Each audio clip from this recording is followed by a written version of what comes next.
Welcome to New Friends Cinema, where we get to know each other by sharing our favorite movies. From childhood throwbacks to recent comforts, we walk through the stories together. Keep in mind this podcast contains mad spoilers, and join us at the New Friends Cinema.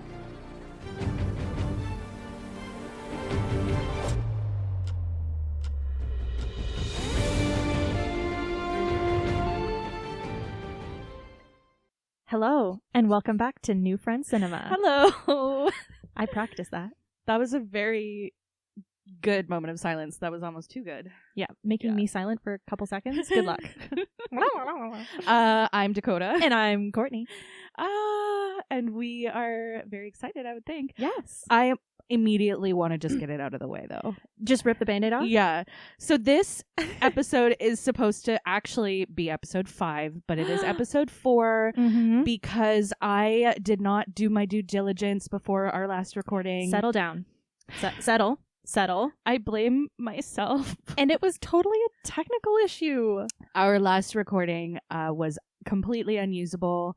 As we walked out of the studio, patting ourselves on the back for how far we've come and how great we're four episodes in, two and crushing it, girl. And immediately went back and listened, and it sounded like we were recording on tin cans. That's what you told me, that we sounded string. like World War II fighter pilots in a tin can. Yeah, it didn't work out, and that's okay. Yeah, and you know what? It was the universe. I think there was a reason why it was that episode that didn't get to come and see the light of day. That's okay. You know, we learned, we lived, we loved, and did you cry?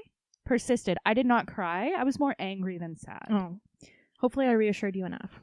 I mean, yeah, I knew you weren't going to be mad at me, but it's just like we fucking did the work. We did all the work. We recorded for 2.5 hours. And we're very excited to pull that movie out again eventually. Yes. So it's going back in the hat, and it will come back when it is time. When it is time. But that also means that instead of it being back and forth like it should be, now 3 out of 4 of the episodes that we have are me narrating. And I'm not mad about it, because I love listening to you tell me about your movies. Yeah, but I swear I'm not trying to sabotage you. Yeah, just your movies. They seem to not record. Every time it's yours, something goes wrong. No, I would never. It's all good, baby. We're here now. We're here now. Yeah. And it's the lost episode. Ooh. Right? It's in the archive. The episode that shall not be named. But it might go back in the hat, and it will be named eventually. Maybe. We'll see. Yeah. No spoilers. There were some really crazy, freaky deaky through lines. Ooh. So Dakota and I are noticing that we kind of predict the future. We are seeing patterns. Mm-hmm. We are seeing patterns emerge through our choices, through the randomness, the chaos that is picking from the hat. Of course. Patterns are emerging.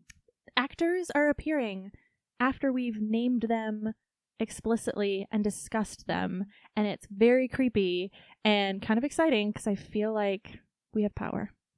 We absolutely have power. Yeah. Yes. We are gonna. This is dangerous what we're doing. Yeah. Lost episode. Oof. God, Yeah. I'm glad it didn't work, because our heads would be too big. We would have spake something into being. Spaked? Spake. Spoke. Spake. I love it. It sounded Correct. cool. Yeah. But we have exciting news, because we have a pretty great movie to talk about today. Oh, I was like, one what's from the archive. news? What's the news? Why are we here? What's going on? Yeah. So we were both pretty excited about this, I think. Anyway, I was very excited. Mhm. This is Your movie. a fave, obviously. We are talking about The Wedding Singer this Ooh, week. The Wedding Singer. I love this movie. This is my favorite Adam Sandler movie. And he has a lot. Yeah, of and movies. I like Adam Sandler movies. I don't love them. All Adam Sandler movies are not created equal. Oh, no. No. But there are a lot of them that I really love. Mm-hmm. This is the best one. The amount of times in this movie that I went, oh my God, this is so cute. Ty quickly had to say, I'm here. You don't have to keep telling me. Him and Drew Barrymore's chemistry is just so good. It's so sweet. They've done a lot of movies together. Yeah. They love working together. It's very sweet. Yeah, and I love seeing them together. And it's just this classic 1998, right? They're young, and Drew is such an amazing actress, and she's so funny and sweet. There's a lot about this movie that had me cackling. There's so many bits, and I will name a few for sure. And there's also like elements of this movie that I was like, whoa, that was the comedy of the time, right? Yeah, there's some But I'm really excited to go scene by scene because there are some really, really good comedy gold moments. Another one where there are some comedy bits where it's like that is specifically something that I find hilarious. Yes. Like, so very, very happy to be here talking about this movie. As I said, released in 1998, directed by Frank Karachi, who also directed Waterboy, Blended, Here Comes the Boom, Ridiculous Six, Click. He's done a lot of all the Adam Sandler movies. And I'm not going to walk through the whole cast. We already know Adam Sandler and Drew Barrymore are here. I have the names of other people. We'll talk about them as they come up, right? Yeah.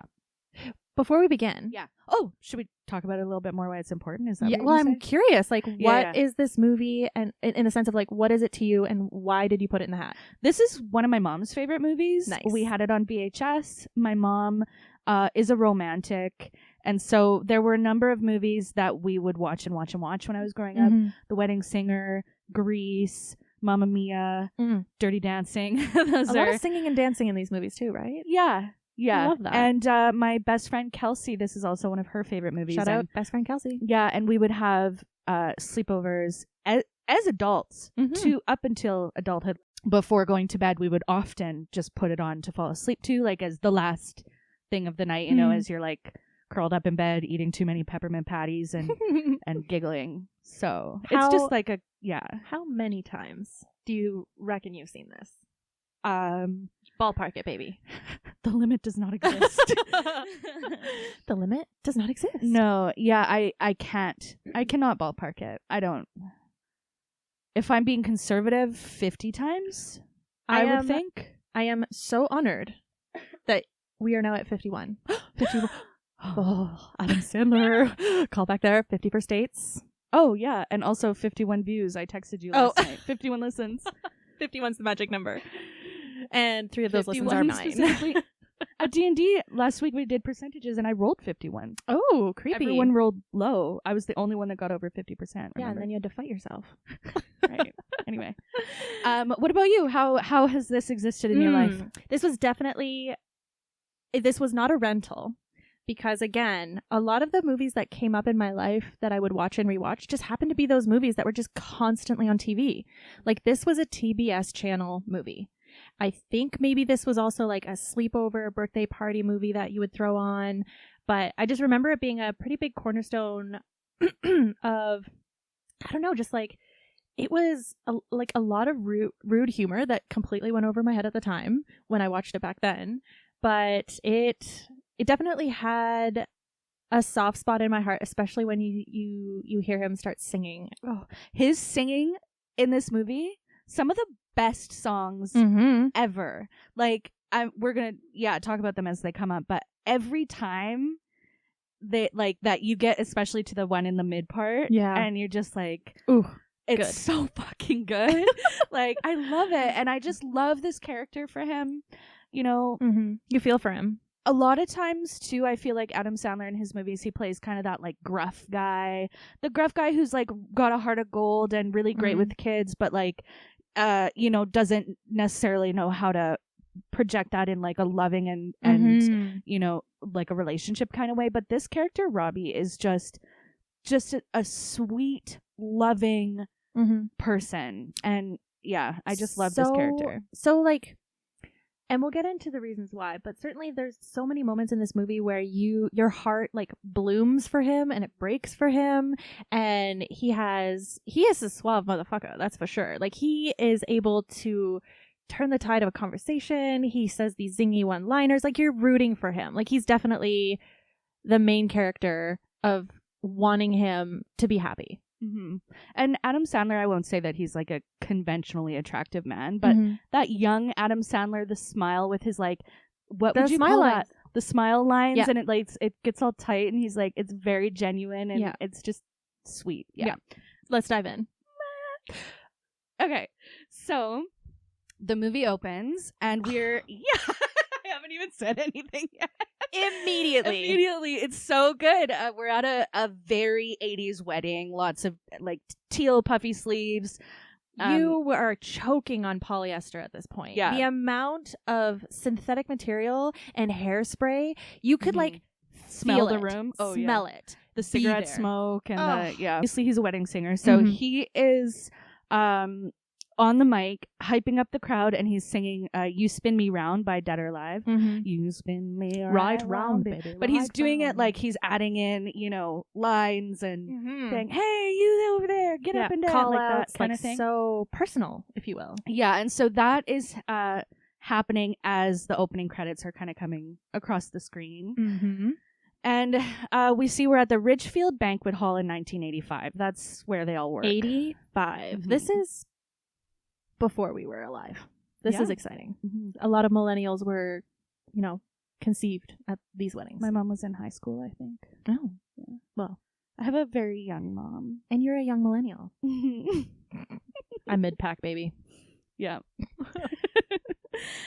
So after the opening credits, he calls the groom's brother David on stage, who's played by Steve Buscemi, and this is a very iconic performance by him. This is a small cameo. It's an incredibly memorable character. He stands out, that's for sure. Yeah, so he is wasted. Yeah. He's the best man at this wedding. He's super drunk. He's doing this best man speech that is terribly dark. It's so awful. Cringe. And he brings up how him and his brother had intercourse with sex workers in the past, and just like how you think he's such a great guy, but he's not that great. And he's going, he's like, well, he's always been the dependable one, and I've always been the screwed up one, right, Dad? And his dad like nods at him, like, yeah, and moron.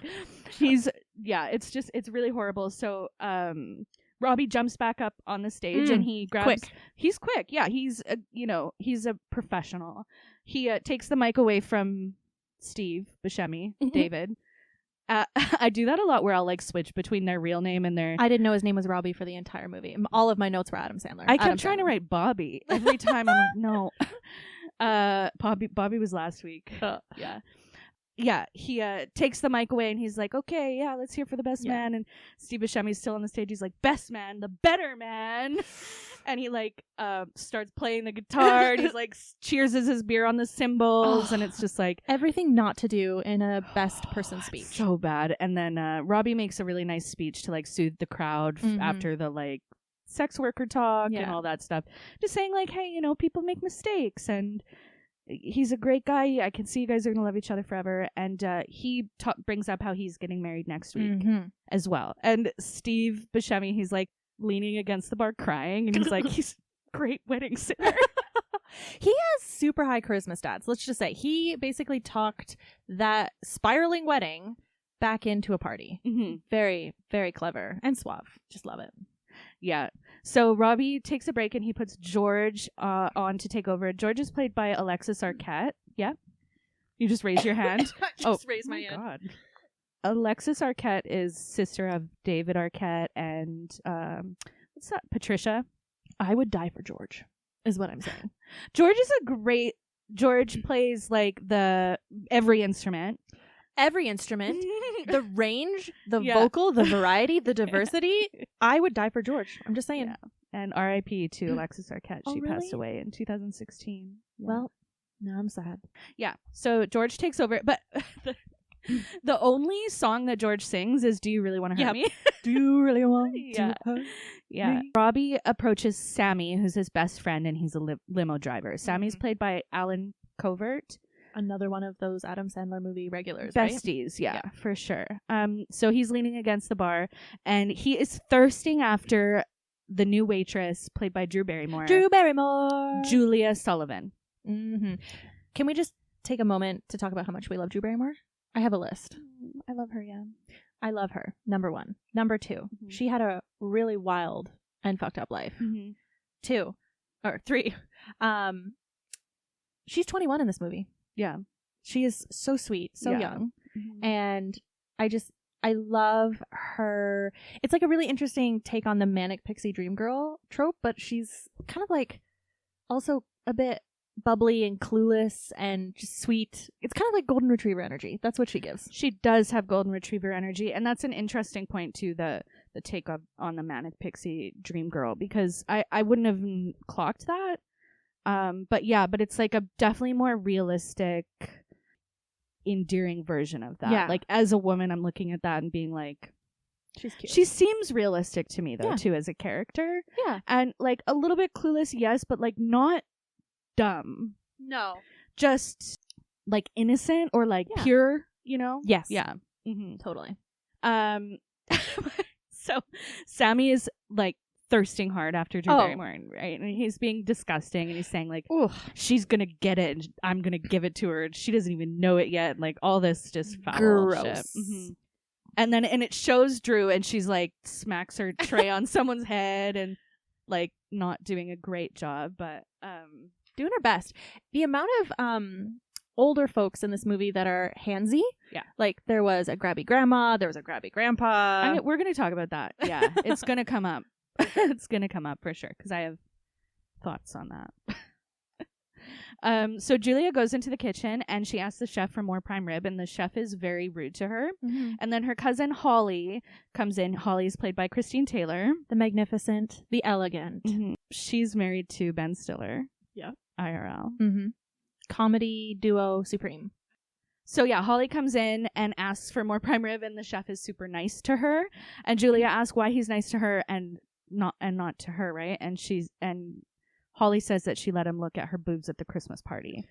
Using what you got. And she's like, it wasn't my finest hour, but it's been a very good work environment ever since. So, you know, we find out in this scene during this conversation that Julia has been engaged to Glenn, her fiance, for 2 years, and she doesn't think that he's ever going to get serious and set a date for their wedding.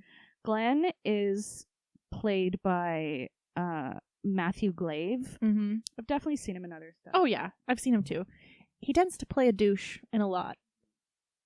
He's got the look. She says she feels stupid for moving to this town to be with him, and Holly tells her to go out back and take a break and, you know, get some air. Yeah. So she goes out back. Robbie sees a sick, drunk teen who's about to puke, takes him out back to puke. Julia's already sitting on the steps out back. Mm-hmm. So he takes this teen out, he pukes in the garbage, and Julia and Robbie meet for the first time. Their meet cute is next to a dumpster with a teenager vomiting all of his mistakes. Yeah.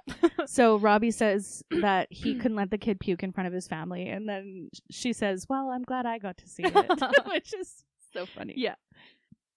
Julia tells Robbie that she's waitressing at his wedding next week, and he notices her ring and asks if she's getting married too. And she says that she's not sure how serious the guy is that she's engaged to.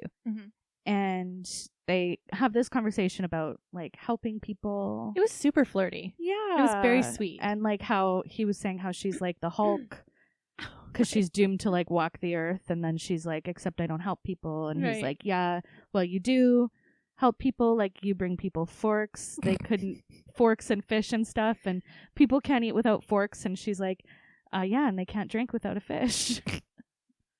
She's matching his silly energy in a really, it's like, I can see these two. It's just easy with them. Easy. It's just so easy. And that's one of my favorite lines. I think that's very funny. You can't drink without a fish? Yeah. Because it's just like, what? Yeah. So Robbie gets called back inside because the crowd is turning on George because they have played the same song who knows how many times at this point. I will fight them. Let George sing. So in the next scene, Robbie is playing piano at singing lessons for Rosie for her 50th wedding anniversary. So he gives this woman singing lessons. And she is, I have her down here. She's played by Ellen Albertini Dow. What a name. Albertini Dow? Is it hyphenated or No. is that one word? She's in everything that he does, right? Almost. I think she's in a lot of stuff. I didn't look further, but we all recognize her. Oh yeah.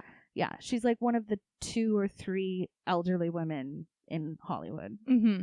that like play all the. Her and Betty White had a chokehold on Hollywood for a period of time. Yeah, absolutely. Yeah, and so she's telling him she's obviously a close family friend too. Yeah, she thought talks it was about his grandma, if I'm being honest. Oh no, but I hope it's not. Yeah, well, Some of the conversations now the conversations make more sense. So she's she's talking to him and saying that he's a born romantic, just like his dad. And she asks him, if he's nervous about the wedding night, if it's going to be his first time. And she starts talking about how it wasn't her first time at her wedding night, and she had already had intercourse with 8 men.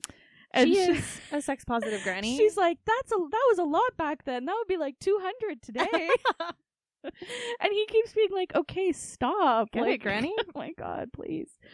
And she pays him in meatballs. I yelled meat fists. Oh. I do not know why. Yikes. It literally came out when he was double fisting these big ass meatballs, and it came out. Meat fists. The whole thing was strange because then they held hands and squished the meatballs. I don't remember that.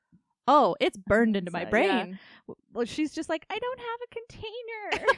Just puts them in his hand. And how she's like, okay, now you have to take a bite. It's my favorite part to see how you're enjoying it. And she's making the face like, that will be me when I'm old. Oh, like, I hope so. I'm already pretty much like that. Oh, yeah. Every time I cook for someone, I'm like standing over them, staring at them, like, tell me everything you're you a great liked cook. about it. Thank you. You're a great cook.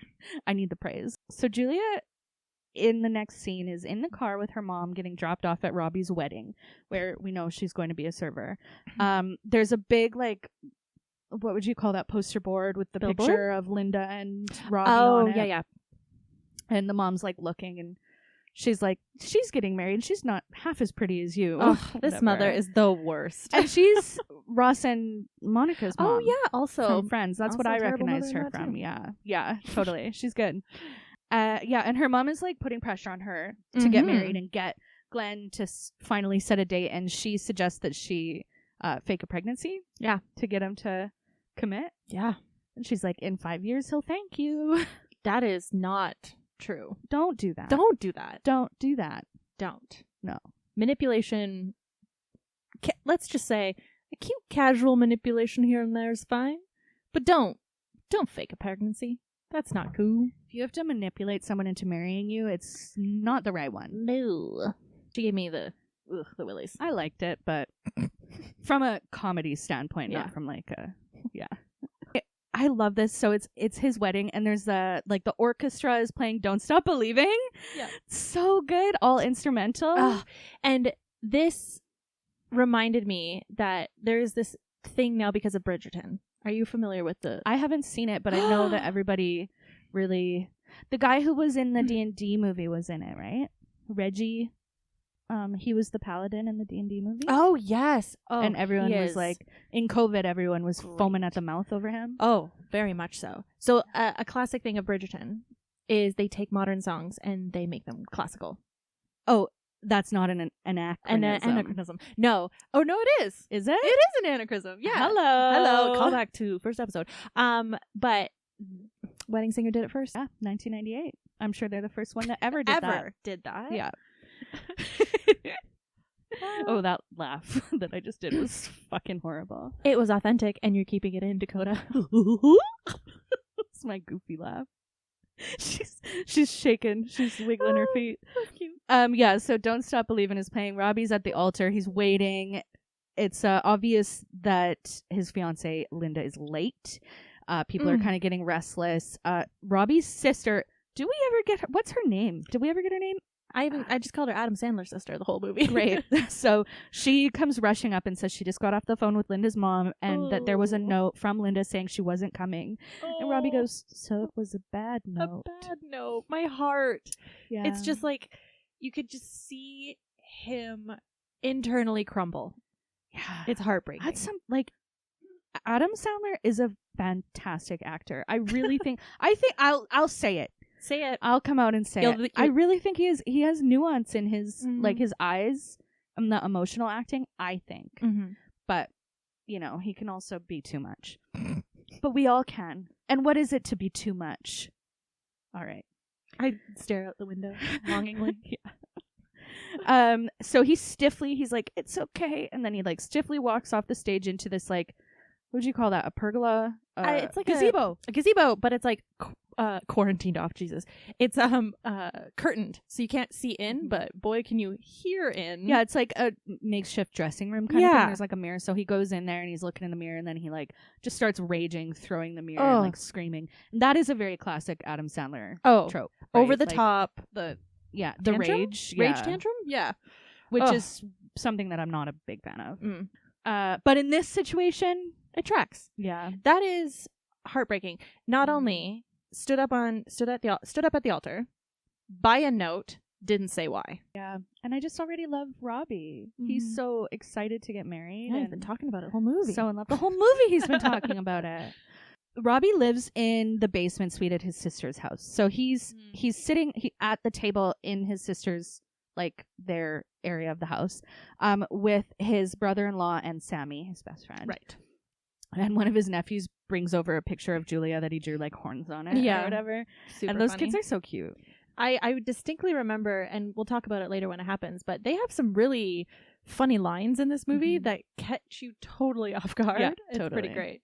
So we find out here, so he brings this over. Robbie's like, that's not very nice, but good work. And then Robbie kind of solemnly like walks out and goes to his suite, and Sammy and his brother-in-law are sitting there, and then his sister comes in, and in this conversation we find out that Robbie and his sister's parents passed away in an accident when Robbie was in the 3rd grade, and Robbie has always wanted to get married, and it was around this time that real want for creating a family started for Robbie. So that's just like another, it's a backstory to the reasons why we see Robbie so intently like romantic, obviously heartbroken that the marriage and the wedding didn't go as planned. It's so much deeper than just what we're seeing. Yeah. So in the next scene, I always, it looks like dawn to me, but maybe it's sunset. I don't know. But Robbie's in some kind of twilight lighting, sitting outside his house, and Linda comes sidling up, strutting up, slow strut.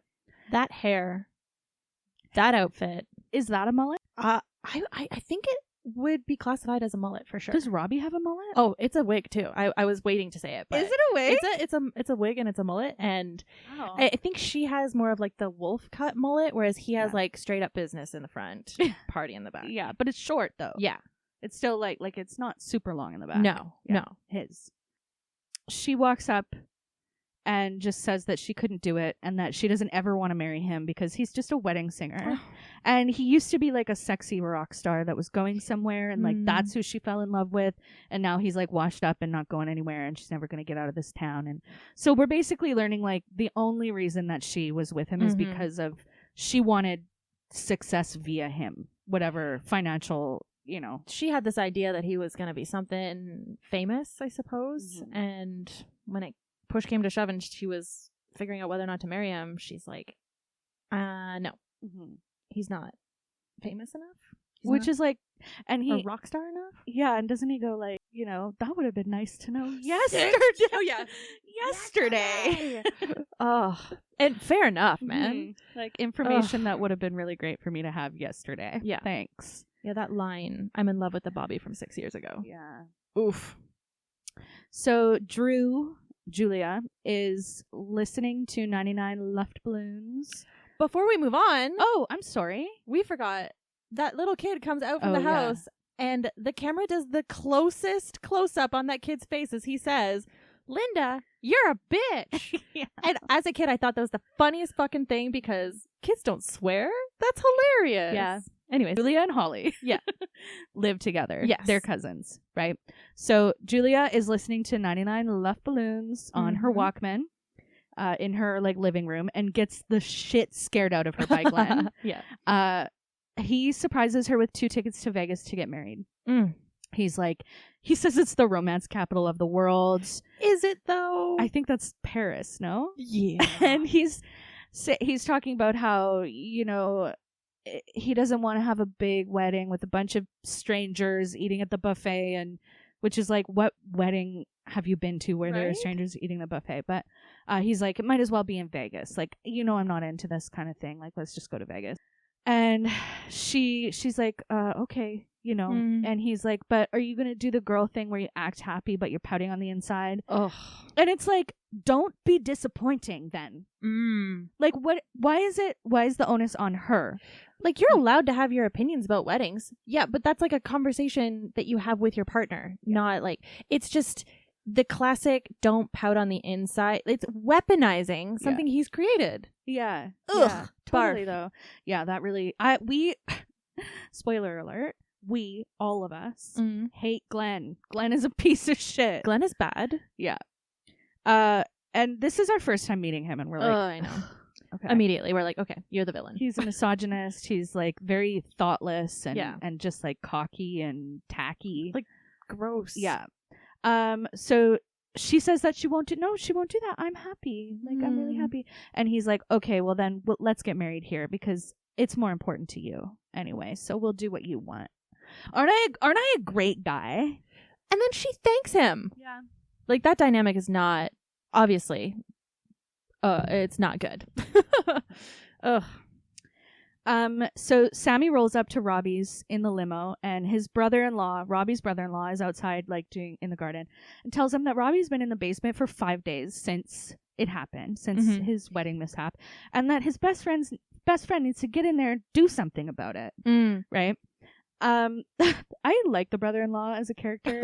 When it's very like a strange casting choice, I feel like. It is strange, isn't it? Yeah. I didn't write down the actor's name, but he's in like The Sopranos and stuff. Like, he always plays like a mafia guy, right? Yeah, like this kind of like hardened gangster style. Yeah, it's just funny seeing him but he tries. Yeah, that's accurate. He tries. He really tries, yeah. Whether or not he makes it no. So he sends him inside to go cheer him up, and we see that Robbie's laying in bed. His beard's growing out a little bit. He's heartbroken. Yeah, and Sammy says he needs to get his ass back to work. Like, you're never gonna get over it if you don't get out there and get back to work. So in the next scene, he's singing at a wedding, and he is like catatonic. It is unbearable and so hilarious. Bad. It's so clear that this man is not okay. He's singing about love, and it is not good. He's off, and he's like looking out into the crowd, and he's just seeing people kissing. Like, it's like every couple that's out there, he's like clocking them and getting really triggered. And he's singing Holiday, and he's like, Holiday. Yeah. And George is in the background trying so hard to like playing the piano and like doing the backup singing and like trying to keep the mood up. George is professional. Yeah. George is supportive. Yeah. I love George. Holly goes up to Sammy, like, watching him, and she's like, oh God, like, he's so heartbroken. Why would he even think about coming back to work? Sammy's like, yeah, I know, right? Like, who would ever do that? Yeah. Yeah. Sammy's like, I don't know. Like, you directly told him to. It's your fault. It's just, I love that. So yeah, Robbie's talking about how miserable he is, and just like pointing out people in the crowd and saying like, you're never gonna find love. Like, I'm never gonna find love. There's some like fat phobic stuff. There's some, I'm not gonna get into the details of it. It was definitely the comedy of the time of like, let's make fun of people for what they look like. Yeah, totally. Yeah. I do like the mutants at table 9 though. I will say that. That's funny. And straight up, those people fuck. They're the freakiest. They have one of the actors at table 9, his name is Brian. I can't remember his last name, but he was on the Sarah Silverman project. He was one of her neighbors, and that actor in this scene, in a minute here, is seen biting Robbie's inner thigh when everyone's like attacking him. It's like a really quick. Anyway. Yeah, so he's talking about how miserable he is, putting it, and then he starts singing Love Stinks. Oh. Yeah. Was that an actual, like, when he was singing the lyrics at the beginning, was that the lyrics of the song, or was he making them up? She loves this guy. I have no idea. I don't even know what you're asking me. So he's, like, singing it, and when you get to the chorus, it's like, oh, yeah, I know this song, but was... One thing's for sure. Yeah, but like the lyrics before that, No, was that real? Like, you say love stinks. Love stinks. I don't know. Okay. I have no idea. I just didn't know if it was a real song. But I mean, it was the perfect song so good. for this. I love it. The father of the bride knocks him out, punches him out. Then we see everyone's like attacking him. Caps are being Brian gnawed on. bites on no, like his inner thigh. Oh, inner thigh. You can see he's like, yeah, he's up there, man. I did not see that. Okay. Yeah. So Julia comes out back to find Robbie laying in the dumpster, Literally in the dumpster. at rock bottom. Yeah. He asks if everyone's left, and she's like, yeah, pretty much, except for a few cops who are still interviewing some witnesses. Which means what we saw was just a prelude to Just this the beginning. craziness that what happened. Yeah. Ugh. Yeah, he's miserable. He's talking about how he hates everything, and he wants everyone to be miserable like him, and he doesn't have love, and he's never going to have love, and it's really sad. And Julia's like, says that he's great, and she's like, you're great at what you do, like, and that she and Glenn set a date, and that he has to sing at her wedding. Like, you have to. Which is like, it totally depends on how you interpret the scene, but this whole time I was like, girl, read the room. Don't talk about weddings. Don't talk about weddings. Yeah. Yeah. That's what I kind of meant by the clueless part of this character. Is like, oh honey, read the room. He is not into this. She's just so sweet, right? Like, she's just trying. She doesn't know. Yeah. She doesn't see that that's not helpful. Yeah. Totally. That's it. Yeah.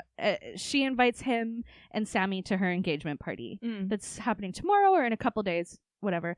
And he walks away, and she has tears in her eyes. Like, she's really feeling for him. Yeah. Because they have that banter. She's seen that he's a sweet guy. Yeah. You know, and It he's hurts been to see really him hurt. hurt. She was at the wedding. She saw him be stood up. Oh, no. Yeah. Dark. So Robbie comes upstairs to babysit for his sister. And the kids ask if it's true that he's in the middle of a nervous breakdown. And he's like, who's been saying that? And they're like, everyone's been saying that. Just leave it to the kids to spill the beans on how people really feel about you. I just love that. And and he's like, everyone, you only know like 4 people. Oh, God. Yeah. And his brother-in-law is trying to give him a pep talk, but he ends up just talking about him and Robbie's sister's sex life. Oh yeah, like he starts and he's like trying to like give him a pep talk, but then he just starts talking about how like she'll pinch his nipples were twisted. Yeah, and stuff, and Robbie's like, please stop. I wrote that the brother-in-law is ... something. The next night we're at the engagement party. It's at Glenn's house, I guess. It's a huge mansion. It's tacky. Yeah, he's loaded.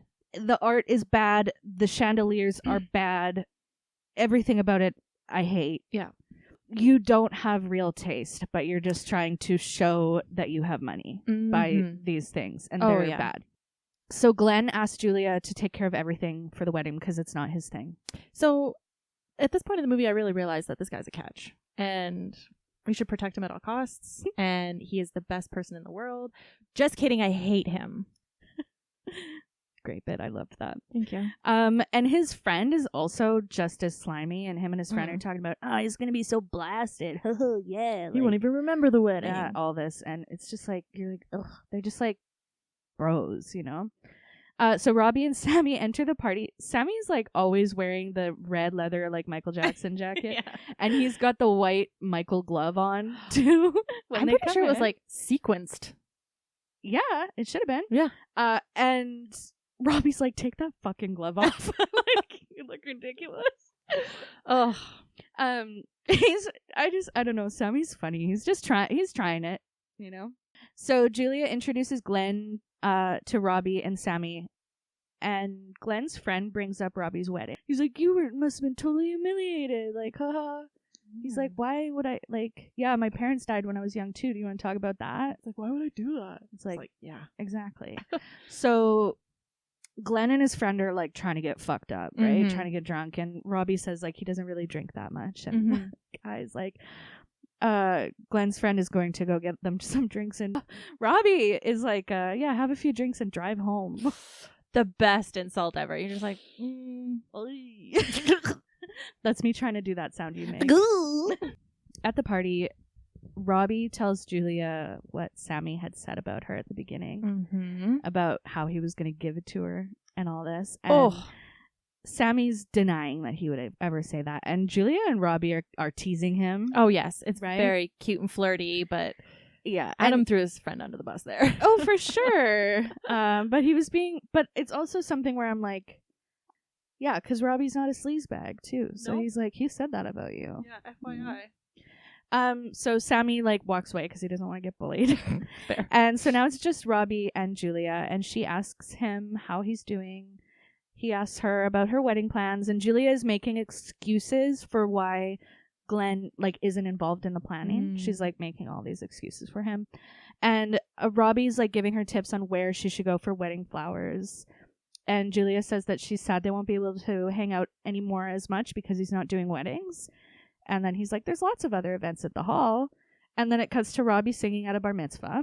Yeah, we're going to talk about this. Oh, I have thoughts. Me too. So Robbie approaches a kid. Is that the kid that had to eat the cake in Matilda? I wrote down, this is the kid who plays Bruce and who has to eat the entire cake because Miss Trunchbull tells him that if you want to eat cake, you must eat the whole thing. I remember as a kid that really disturbed me, that scene. Really, really. It was harmful. Difficult to watch. Dark.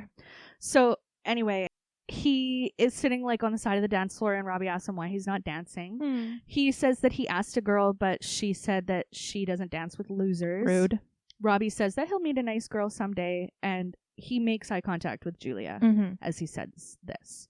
So now Robbie's back on stage, and he brings Julia up and asks all these pubescent boys who would like to dance with this fine-looking woman. Immediately objectifying her. They're all cheering. Grandpa's like, I do a lot more than dance with her, which Another is like pervy grandpa. fucking gross. So Robbie says that she can have her pick of any man in the room, and she should take her time picking the coolest guy in the room. So she picks, obviously, the kid from before, and he's trying to cop a feel on her.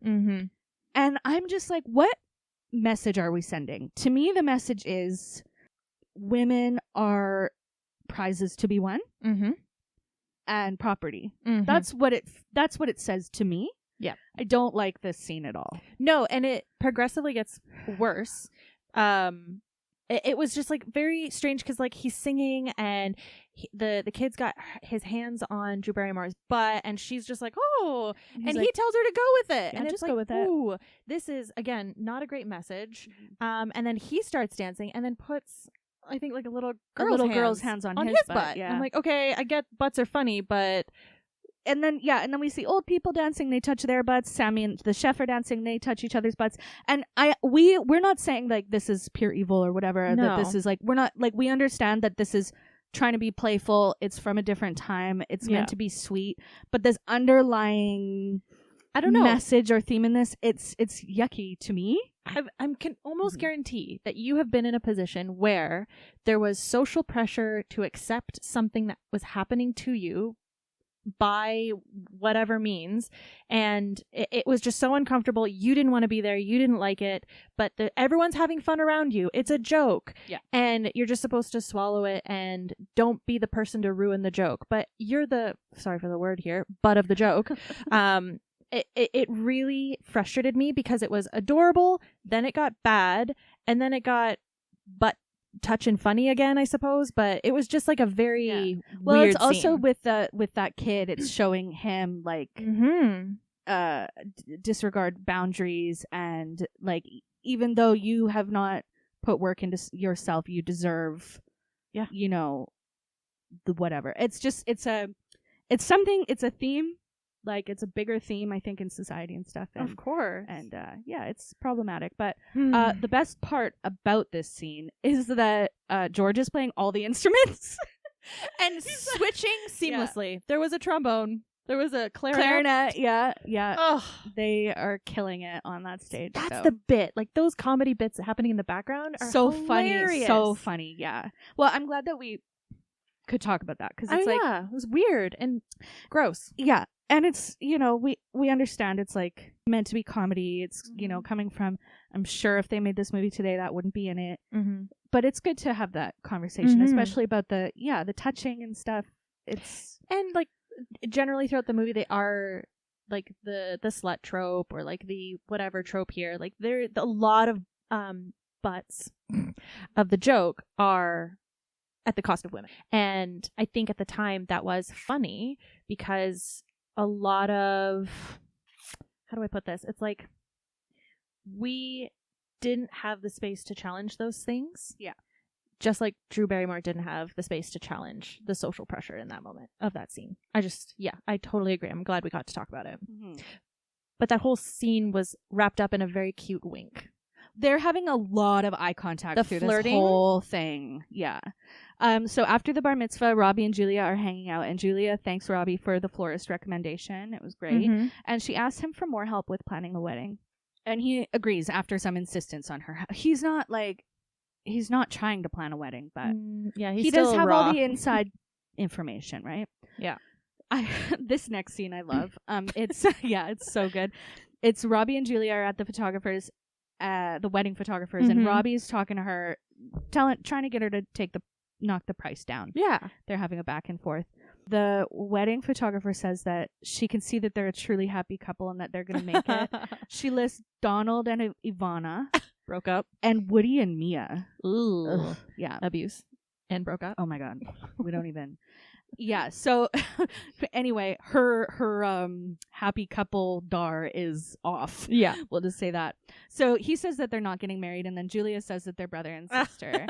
And he says that they didn't get along growing up because he used to do this a lot, and then he grabs the back of her hair and like yanks it hard. Violently. And then she bites him on the arm, and I'm pretty sure it was hard. Like, I feel like his reaction is real. Oh, and as they were filming, 100%.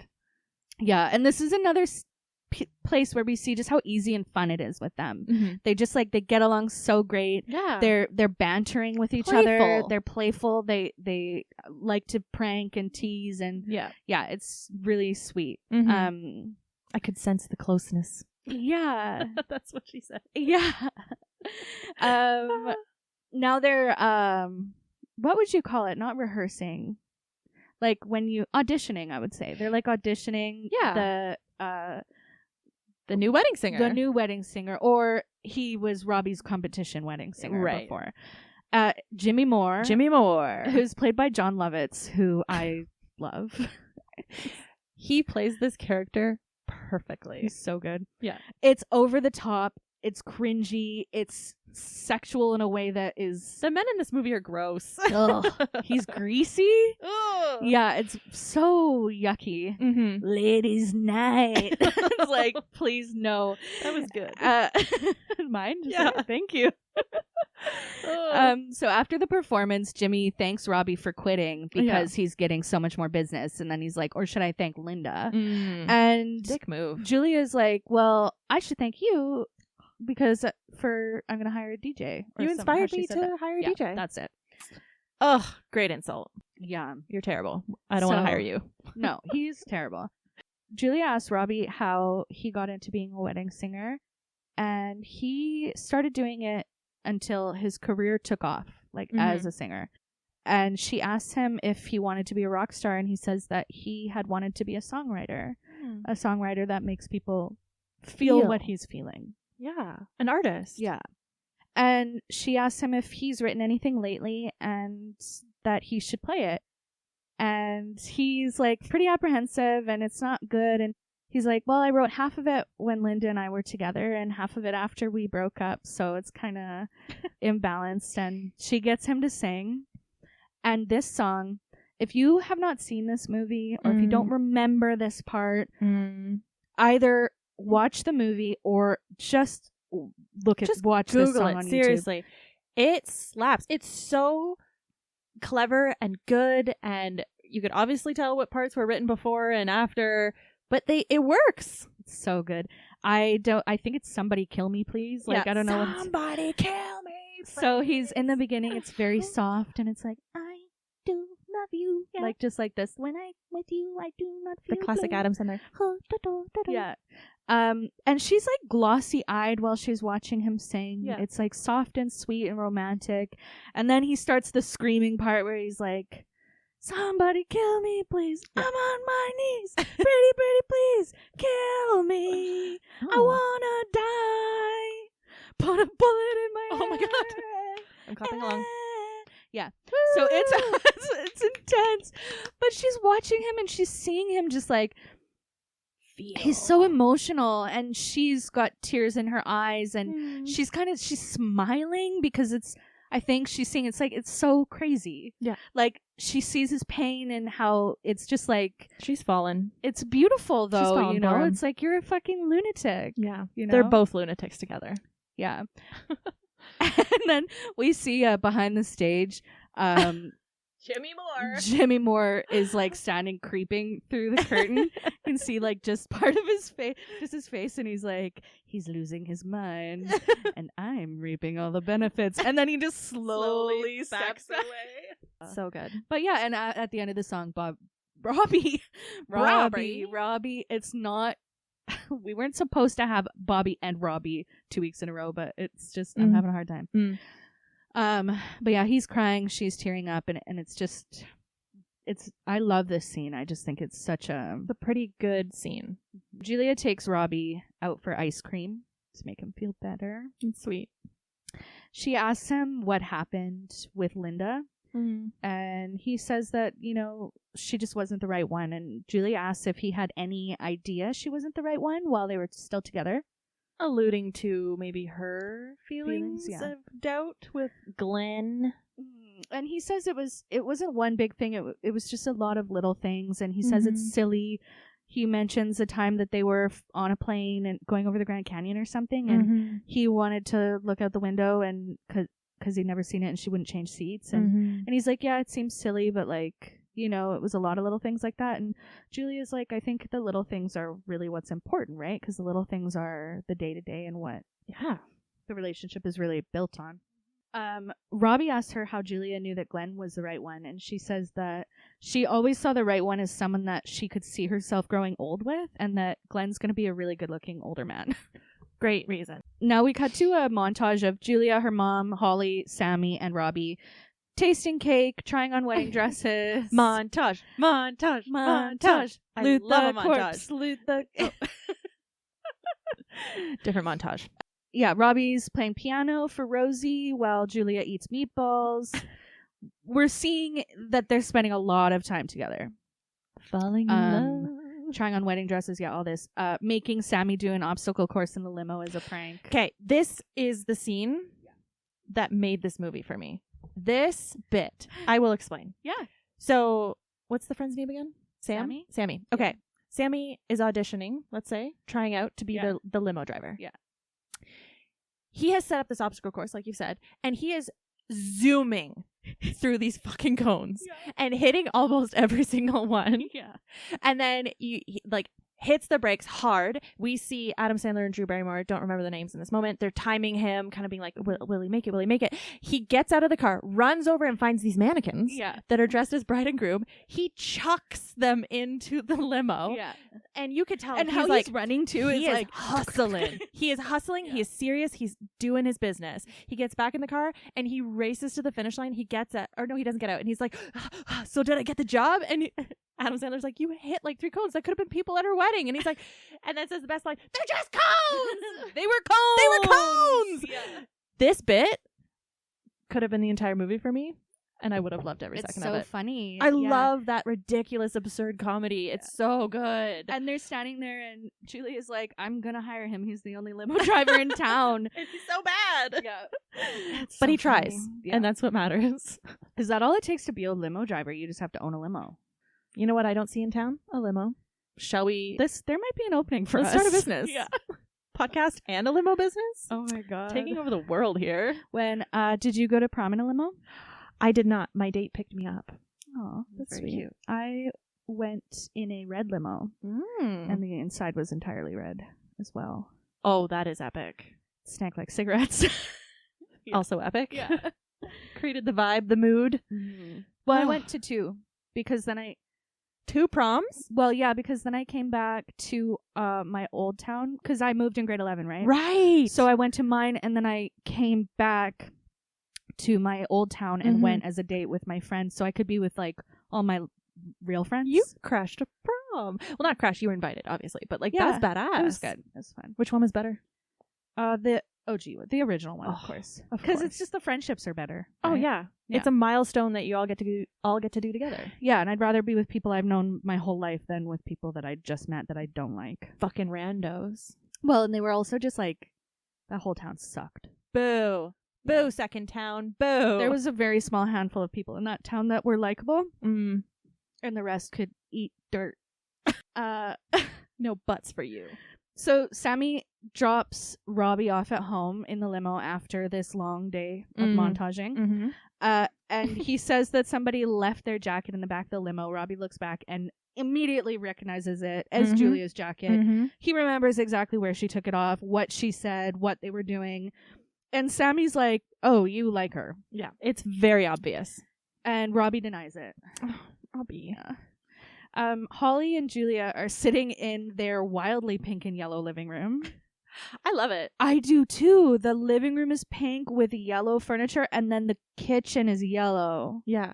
It's good. It's really interesting because they go in hard on the 80s with some things, but Drew Barrymore is just dressed as the 90s Drew Barrymore we know and love her as. When they go out, the dress she's wearing is not, it is 90s. Yeah, 80s, right? Yeah. But Christine, I think this is the scene, or not, but like she is the epitome of violent neon on violent neon. Or she's doing the Madonna, like, virgin curly thing, right? hair, the lace, like the gloves, the pearls. She's almost like a caricature of the 80s fashion. Same with George and some others, or like Sammy wearing the glove and whatnot, but for the most part, Adam Sandler and Drew George Barrymore with the hair and the vest and the makeup and stuff is very, and pretty much everyone else is except for her, and I bet that's on purpose.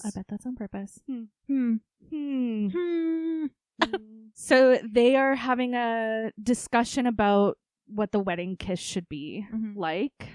Holly thinks there should be tongue. Julia thinks it needs to be a little more chaste. What did she call it? Church tongue? Yeah, so, because she's like, no tongue. Okay, well, maybe a little bit of tongue, but church tongue. Yeah. Robbie comes in while they're having this discussion, and Holly asks him to stay and help them, like, settle this kiss debate. Julia says church tongue. And Holly's like, what do you mean? And she's like, I don't know how to describe it. And she's like, well, show it to me. And then Julia goes to, like, leans in to kiss her cousin. She's like, no, not on me. And then she's like, here, kiss him. And this feels like the beginning of a porn. Kinda. Right? It really does. Does. A very loosely veiled, like, reason for them to all start kissing. Did somebody order a pizza? Yeah. Yeah, everybody's kissing. So Robbie and Julia kiss, and it's very intimate. It's longer than it needs to be. It's not gross. It's really sweet. They're looking at each other. It's like, you can tell there's feelings. Holly is like having a moment too. We think that she's seeing their chemistry. So. No, she's into it not. for other reasons. So Glenn immediately walks in after they finish kissing. Woof. And Robbie's like, I kissed her. Bye. Yeah. Truth and bounce. Yeah. Gotta go. Like, but it didn't mean anything. And he's like, what? And then Holly's like, oh, he kissed me. And he's like, yeah, who hasn't? I'm just like, he's such a dick. I would never let my partner talk to my friend, family member, a woman anyone like that. Anyone. Yes. But he brings in a massive CD box. player. That CD player was huge. Yeah. Ugh. Yeah, so he goes upstairs to hook up the CD player. And it's just Holly and Julia now in the room. And Holly's like, oh my God. And Julia's like, I know, right? And then she's like, Robbie's so cute. I should go out with him. And so we realized what Holly was observing was not their chemistry. It was her seeing Robbie as being this, like, cute, sexy guy. I thought she saw it before she suggested the kiss. Because the way that Julie was talking about Robbie, you could kind of see Holly, like, perk up a little bit, being like, oh, she kind of is into him. And then suggests that they kiss. And I'm like, matchmaker here. But then, no, she wants in on it. Something I do really like about this movie is Holly and Julia's relationship. Yes, they're cousins and they're family, but it's a really supportive, tight relationship. They're really tight. They're there for each other.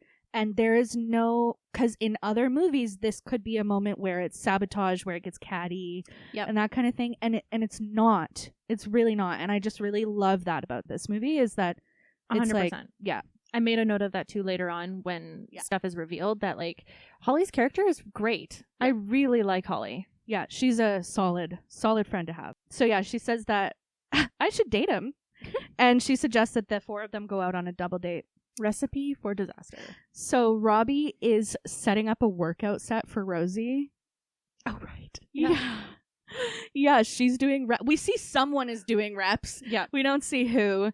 And then it kind of pans out. Robbie's putting this apparatus together for her. I don't know anything about workout equipment. Great word. Thank you. And yeah, she's working out, keeping it tight. She asks him why he's not dating anyone and if it's because he's uncomfortable about showing his penis to someone new.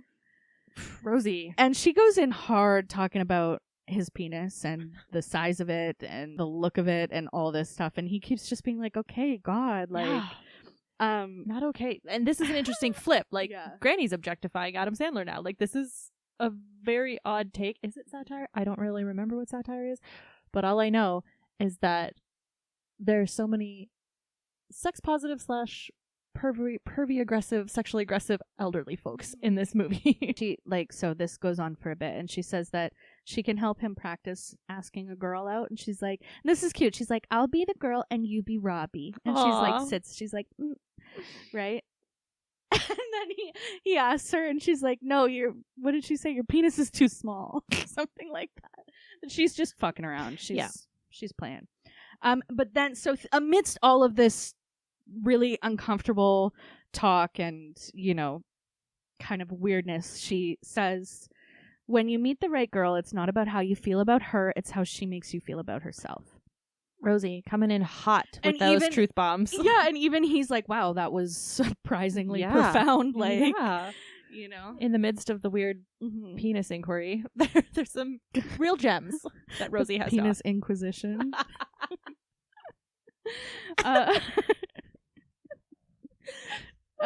That can't be the title, right? Did we just find the title? No! Penis Inquisition? That's hilarious. I'm not having one of our episodes have penis in the title. Fine. That can be Meat Fists it is! No!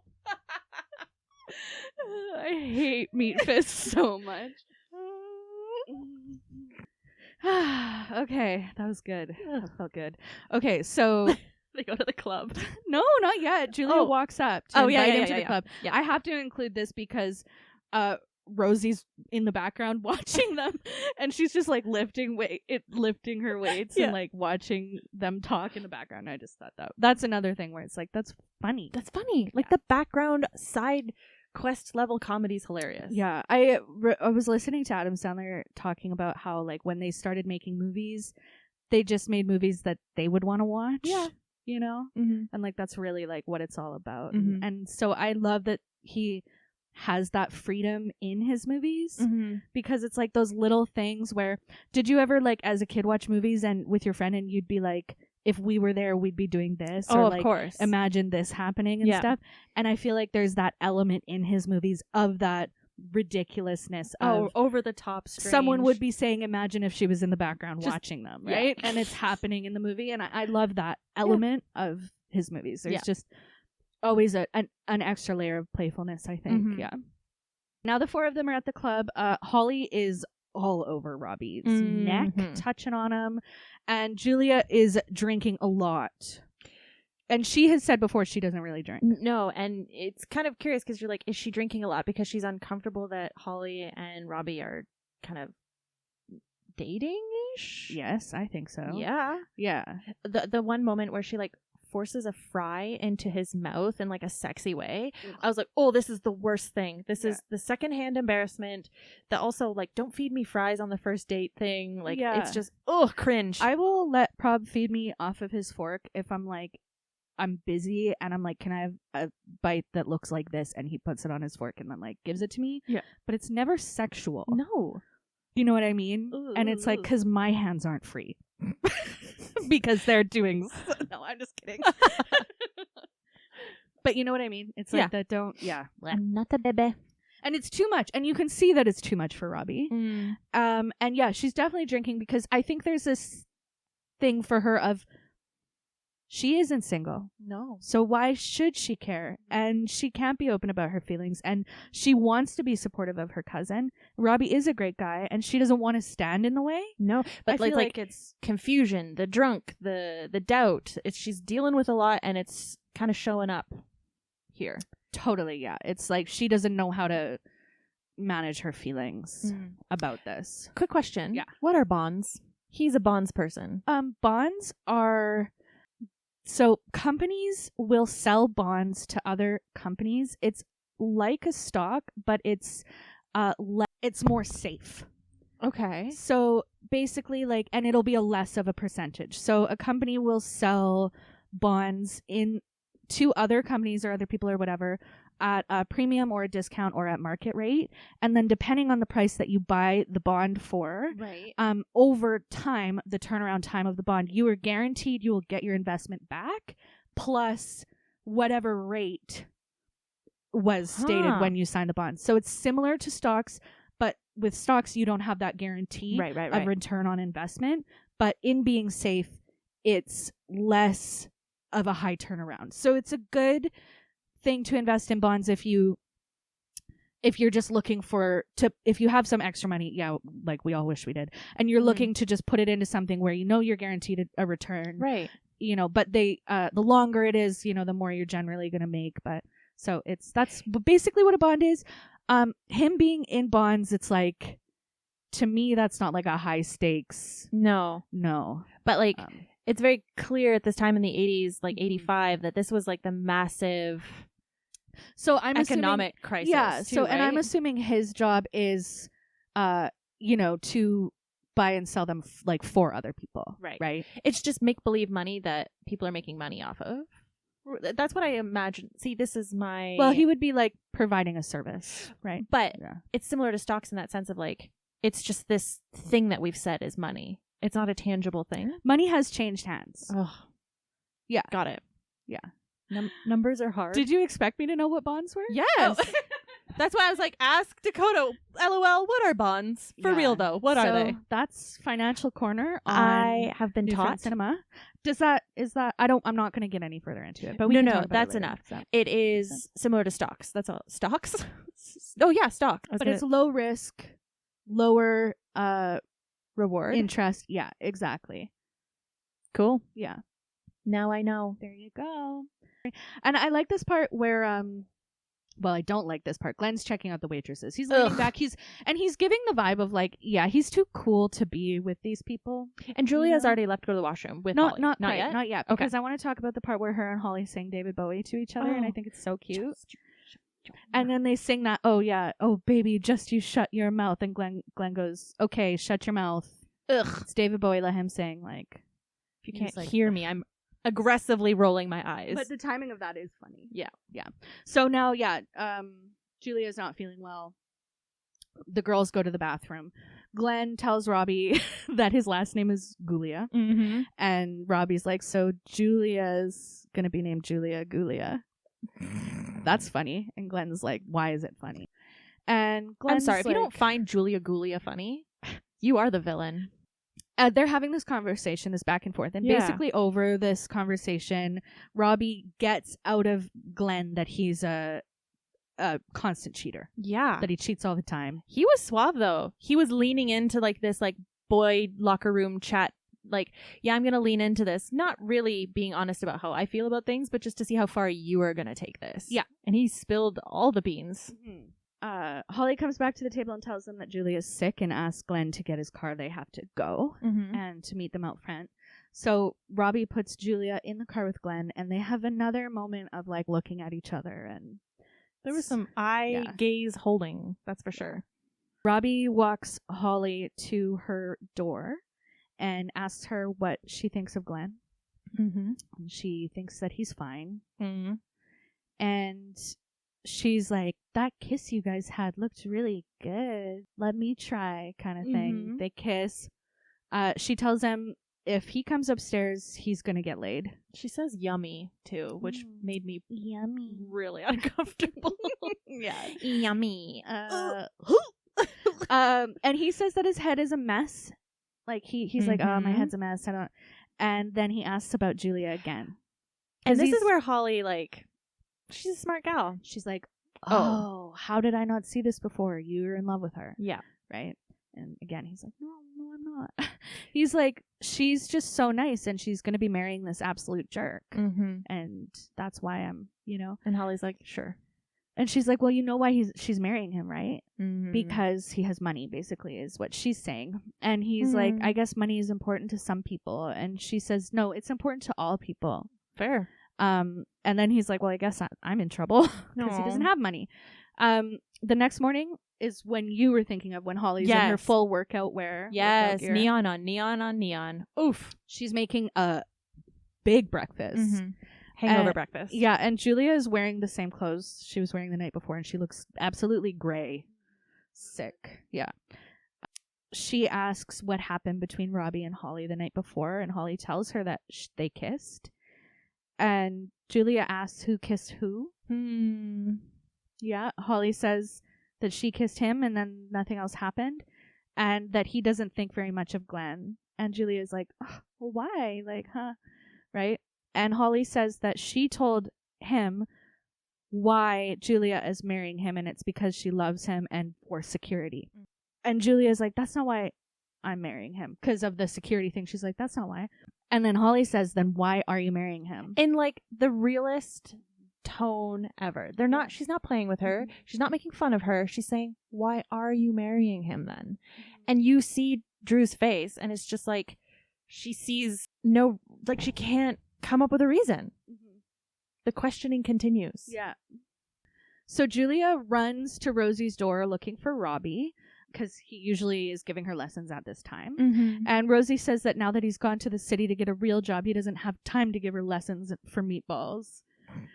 And then we flash to Robbie in a job interview at a bank. And then back to Rosie, who's saying that he wants to make money, and we can't expect him to live with his sister forever with all the nipple twisting that goes on there. And then back to the interview where Robbie does not get the job. Back to Julia now. She's waiting outside his house, and he pulls up. When he pulls up, she perks. She bounces. She's so excited to see him. They have an argument about him looking for a job. And he really shits the bed on this one. Like, he's trying so hard to be what he thinks he should be for her in this world where he thinks it's just like he just keeps digging a hole and digging the hole, and then he says some like really terrible things about her. Yeah, because she's saying you're not materialistic, and he's like, well, you love that material shit. Oh yeah. So they're fighting about him looking for that job and her marrying Glenn, basically. So she throws into the air the drama, what she had for him that she was going to give him. Papers fly everywhere. The ribbon, it was tied in a red ribbon. We see that go up. She walks away. We see that it was custom blank sheet music she had made for him, and it has words and music by Robbie Hart really on the top. Sweet. Just a thoughtful gift. Yeah. I am an asshole. Robbie goes to a dive bar. Sammy meets him there. Robbie tells Sammy that Sammy was right about women the whole time, that he shouldn't be getting emotionally involved, and that he learned about Glenn's cheating, and that he can't say he feels like he can't say anything. He tells Sammy that he's in love with Julia, but he has to get over it, and that then he wants to be like Sammy. Just be very surface with women and sleep with a different chick every night, that kind of thing. And Sammy opens up for the first time and says to Robbie that he's not happy. No. He does not want this life. No, and he puts it on the outside, but all he really wants is for someone to hold him and tell him everything's going to be all right. And he says, if you found someone you can love, then you can't let it get away. And that's like, I feel like as a character, Sammy needed this moment. 100%. He was kind of slimy at the beginning, like really posturing and being like super toxic about how he sees women. You can tell that comes from a place of insecurity. Yes. But it was nice to have him, Robbie being such a good guy, as this real good person. How could his best friend be a true slimeball if Robbie is really who he is saying that he is, right? Like, so it was important for us to see this really deeper, more vulnerable side of Sammy. Yeah. This part fucks me up. Julia's in her room with her mom, trying on her wedding dress. And she asks her mom if she really likes Glenn. And her mom's like, he has everything. He's great. And soon he'll have you. She starts crying and says that she doesn't know if she's in love with him anymore and that she's been spending a lot of time with Robbie. And mom's like, you're thinking of leaving Glenn for the wedding singer? Immediate, harsh judgments. Very clear that this is not like a safe place for her to be honest about her real doubts about this. And she tells her, you're having cold feet. Everyone gets them. You're going to marry him. Everything's going to be perfect. You're going to live happily ever after. So mom goes to get her veil. When she leaves the room, Julia gets up to look at herself in the mirror. And she's looking in the mirror and she's saying, it's nice to meet you. I'm Julia Gulia. And like breaking down while saying crying it. because it's fucking ridiculous. It's awful. And Julia Gulia. as this is happening, Robbie's walking down the street to her house, practicing what he's going to say to her when he gets there about how he has feelings for her and all this. Julia's crying. Then she looks back up in the mirror and she starts saying, I'm Mrs. Robbie Hart. And she just gets so happy. Clear. She's happy saying this. And I'm going to cry right now. So when Robbie walks up, he sees her in the window in her wedding dress, talking, and she's smiling and she looks so happy. And he doesn't know what she's talking about. He doesn't know it's about him. So he walks away and goes back to the bar because he's like, she's so happy. I can't ruin this. I can't ruin, put my feelings on her like this, right? Which is honorable. So Sammy is in the bar with an older he's in his guy. movies a lot too, right? Yeah. And they're practicing moonwalking. I mean, who hasn't practiced the moonwalk? We all have. Obviously, Sammy is a huge MJ fan. It's quite cute, actually. Yeah, it is cute. So Robbie has like a bottle of booze. They're not allowed to drink it in there. The three of them go into the alley to drink out there. And they see Glenn with a bunch of his goons and a bunch of women. Actively in the streets. Yeah. Openly cheating. Arm around this girl. He's like in the middle of the pack, strutting. Ugh. Yeah. Taking up so much space, Glenn. So Robbie's also wasted. Yeah, Robbie's wasted. And he's like, you gotta stop this cheating shit, man. What are you doing? She's a nice girl. And Glenn tells him not to snitch. And he calls him a poor singing orphan. I was like, oh my god, this escalated really quickly. Glenn, fuck So off. mean. And Robbie's like, okay, I haven't fought anyone since I was in, school, but here we go. So he squares up to fight Glenn. And then that older guy swings first before he gets a chance, misses, and then Glenn knocks him to the ground. Him and his group are like standing over him. He got sucker punched. Yeah. Like that was a Glenn move through and through, to sucker punch someone. Yeah. Ugh. So they're standing over him. Their words are exchanged. He's like talking shit about how she's going to marry a real man and whatever. And then they walk off, whatever. So Robbie gets home, stumbles home. He is hammered. Wasted. And Linda is waiting outside his house. And there's that. Yeah. This is a bad decision, walking straight to you. She tells him that she misses him and wants to come back. And he says that he doesn't want to be alone anymore. And then he falls over. Oh, yeah. Don't do it, Robbie. Yeah. Side note. Yeah. There's, I think, 2 Yugos in this movie. Really? A red one and a yellow one. Aww. Yeah. I did not notice. I love that. See? Mystical connections. Mind you, I don't know cars very well. They just look small. Yeah. Could be. The next morning, Julia rushes to Robbie's house, knocks on the door, and Linda answers it wearing one of his Van Halen t-shirt. And Linda's such a bitch to her, honestly. And she's like, oh, who are you? Well, and she tells him that he's in the shower. He's busy. Wink, wink. Julia asks her to tell her she stopped by, and she's like, yeah, whatever, kind of thing. So called her Jennifer or something. Yeah, like, ugh. Yeah. So Robbie's not in the shower. He's passed out in bed. Linda wakes him up very creepily, singing to him, and he asks her what she's doing there. So she's like, I took care of you, right? And she says that she can learn to deal with him being just a wedding singer. Fuck right. And she wants to come back. Yeah. And he's like, you don't learn to deal with it. I don't want you to learn to deal with it. You shouldn't have to learn to deal with it. What? And yeah, he's like, this is over, you lunatic, and like kicks her out. She's like, you're still pissed about that wedding thing? Yeah. So Julia bursts into Glenn's room. Mm-hmm. He's lucky he didn't have somebody else in that bed, honestly. He's sprawled out in his disgusting bed with his silk sheets. Leopard print undies. Ugh. And she wakes him up and tells him that she wants to get married in Vegas. And I just love this too, because it's like their wedding is supposed to be 2 days from now. Yeah. But they're going right now. Yeah. She is clearly upset. She misunderstood the whole Linda thing. We're sitting with a classic miscommunication. Robbie thought something, Julia thought something, but the whole time they just love each other. Yeah. So Rosie is singing to her husband at their anniversary. She's standing and singing. He's sitting in a chair holding her hand, and he like kisses her hand. He's staring at her. It is so sweet. Really sweet. Yeah. And Robbie's watching her sing. We flash to Julia and Glenn in the airport waiting for their flight. Then back to Rosie singing. Robbie's watching them and he hears Julia's voice saying, I just always envisioned the right one being someone I could grow old with. And he's seeing it. Yeah, he's seeing it. He looks at Sammy, who's standing next to him, and Sammy's like, I know, I'll go get the car. Oh, Sammy comes in clutch. Yeah. So as he's running out of the hall, Holly's running in. Mm-hmm.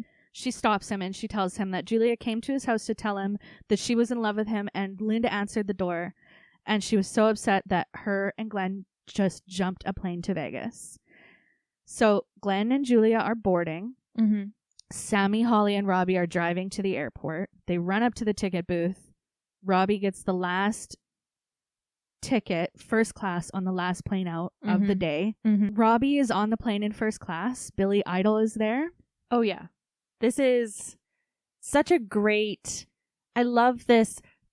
everybody listening to Robbie and his story, and Billy Idol is getting into it and like rooting him on. Yeah, so he's like telling the steward like why he's there, what's going on, and everyone in first class is kind of gathering him around him, and you know, what are we going to do? You have to save her from this, you know, this terrible guy. We find out now, because we don't know, but Robbie is on the same flight as Julia. They're on the same Glenn. plane, y'all. They're in coach. So Billy Idol goes on the loudspeaker and announces that a first class passenger is going to sing a song inspired by a coach passenger. Mm-hmm. She hears it. Glenn's passed out, sleeping, and she's like, what's this? And Robbie comes on the loudspeaker singing the song he wrote for Julia. And she starts tearing up when she realizes it's him. Almost immediately she recognizes him. Instantly, yeah. And she's looking around to see, like, where is he? And everyone is staring at her. Mm-hmm. And then Robbie comes out from behind the curtain singing and strumming his guitar. Glenn wakes up and realizes what's happening. And he like gets up, and the steward takes the cart and like slams it into him. And they're all on Adam Sandler's team. He tries to like he scuttles across to the other aisle to run up. And then Billy Idol hits him with the next one. And then this like biker is like, fan of Billy Idol protects him. They knock him back. The stewardess pushes him into the bathroom, closes the door. That is the end of Glenn. He has been defeated. Robbie finishes the song on one knee in front of Julia. Mm-hmm. That song was about you. I got a confession to make. That song was about you, which is so sweet. They confess their love for each other. Billy Idol butts in and tells them that he's going to tell the record label guys about him. Great timing, Billy. Yeah. Really. And he's just like, ruin can I the kiss moment her first? Like, yeah. Jesus. So they kiss, and then it fades to them kissing at their wedding. So Dakota texts me yesterday. There's I have one more thing to say. Okay. David is their wedding singer. Steve Buscemi. The guy from the beginning. Steve Buscemi, the drunk brother, is their wedding singer. And he's rocking it. Yeah, he's doing a great job. Oh. And that's the end of the movie. Okay, now you can say Okay, what so you wanted Dakota to say. texted me last night, because we have a tendency of watching this movie the night before to keep it fresh. To yeah, keep it, it's helpful. So she texts me and she's like, I've chosen 2 movies that end in weddings. And she is a classic hopeless romantic. 2 in a row. In a 2 row. of my picks in a row ended with weddings. Yeah, I never realized that, I guess, about myself. I love love. Yeah. I love a happy ending. I love when they get married in the backyard. It's like you don't need anything other than that for the ending, because you know they're going to make it. They're totally going to make it, yeah. Side note, I wrote down that in the wedding montage scene where Adam Sandler is helping Drew Barrymore with like all of the, get her a deal, or like, he should be a wedding planner. Mm-hmm. But of course he's going to make it big as an artist. But yeah, I feel like now he's going to be really successful financially with being a songwriter, and Linda's going to be kicking herself for eternity for not valuing him for who he was. Exactly. Yeah. I love that movie. It was very sweet. And like I said, there were so many like little bits or gags that I was just like, that's great.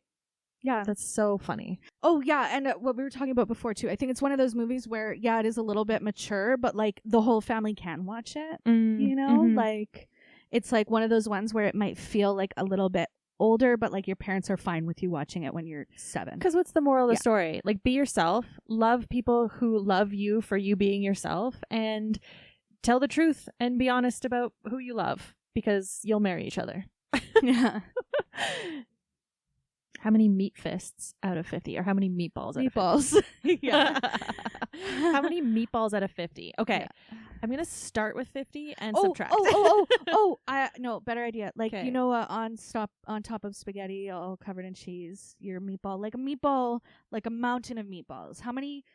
You're loading up your plate of spaghetti. I'm a meatball. The meatballs are big. Okay. They look delicious. How many meatballs are you taking onto your plate? Does that make sense? Okay. This is going to be subjective because how big is the plate? It's like a normal size plate. Okay, I would take... I need to think about this because, like, meatball to enjoyable ratio. You saw those meatballs, so they're huge. They're huge. Imagine your stomach is like, you're gonna go for it. You haven't eaten. You've been drinking a lot of water. It's ready. It's ready. You're looking at it. In this situation, your eyes are not bigger than your stomach. Is there spaghetti? Or is it just meatball? There's spaghetti. Okay, I have to factor in the spaghetti. Okay, yeah. I think I would go with 5 giant meatballs with garlic bread. Okay. Yeah. That garlic bread is that limo. Times the limo. No, it is the limo. It is the limo. Right, yeah. That's legit. I'm going 6. No bread. Okay. Yeah. I'm doing less. I'm trying to make more room for the meat, if you will. Oh, yeah. The movie was good. It was funny. Obviously, there were parts that were just like, let's not. Yeah. That doesn't track anymore. And we are going to encounter that probably every single week. Yeah. Every movie is going to have, that doesn't track anymore. But I think that's like a really, I was going to say fun, but like a good element of it. It's like disagreeing with stuff. We can disagree, and we can also have that conversation in the fun space, and that's okay. We don't have to. We can just move on, and we can just label things by meatballs. Yeah, it's important to acknowledge it, to name it, and lean into. This is incredibly special because this movie was something to you for a very good chunk of your life. Yeah, it's joyful. It doesn't make it bad. It's romantic. Yeah. Aww. Who's your favorite character? George. Like I said, multiple times. George will go down as my favorite character. Yeah. Ooh. It's Sammy or John Lovitz for me. But also David. There are so many great, like, just the little side characters are all fucking awesome. Like, so good, so funny. I think that's the essence of an Adam Sandler movie. All of the side characters coming together. Yeah. A rich tapestry, if you will. Amazing. She's grabbing her hat. Okay, I'm not going to fuck it up this time. You have to, pick the whole hat up. I thought you were just... I thought you were just like casually reaching in to just grab one. I'm like, no, it needs to be a random, and like it needs to be a ritual, ceremonial. Like, ceremonial. Yeah, exactly. Okay, I'm shaking them. Okay. She's ripping around in there. She's digging. Oh, this movie. I am very excited for this movie. I only remember I looked at my papers before we started because I was like, what did I write forever ago? Don't put it back. Give it to me. I keep them all in a little pile over here. And I forgot that I put this in, and I'm very pleased that I picked it. Have you seen? Yes, but like when it came out. And ages like ago. one, maybe 2 times. Like it's not. I couldn't tell you anything about it except for one person that's in it. And we will not reveal that. You have to tune in to next week's episode. I'm excited to see if there's another through line with this one. I'm sure we'll find it. We'll find one. The pattern. The pattern. The magic. The red strings on the wall. Yes, thank you so much for listening. I'm a little tuckered out now. My throat is like... Yeah. Whoever guides or whoever like has the script definitely has more to carry. Gets a little workout. Yeah. Yeah. Anyway, thank you so much for listening. Thanks for tuning in. Please, if you enjoyed that, take the time to like and subscribe. We are available on Apple Podcasts, Spotify. You name it, baby. Pretty much you name it, we're on there. Yeah, if you taking a little bit of extra time to subscribe, like it, rate, review, it really does a lot for us. And we really, really appreciate it. It's not just an ego thing, we swear. I don't know. I had to talk myself down before I came. I'm like, I am a superstar. Yeah, you are a superstar. Never talk yourself down. We are superstars. Yeah. Yes, you can, yeah. You can find us on Instagram at New Friends Cinema. Follow us there. And if you have any questions or you want to reach out, requests, or you just want to say hi, you can email us at newfriendscinema@gmail.com. Woo woo. I think that's everything. That is everything. Okay. Until next time. Bye. Bye-bye.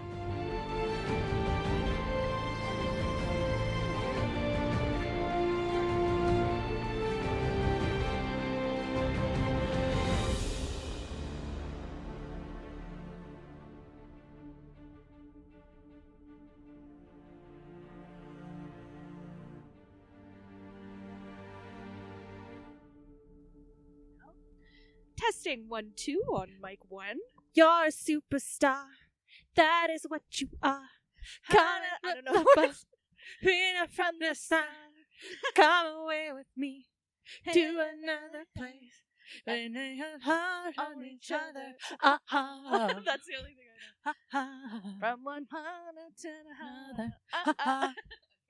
Let's see if that works.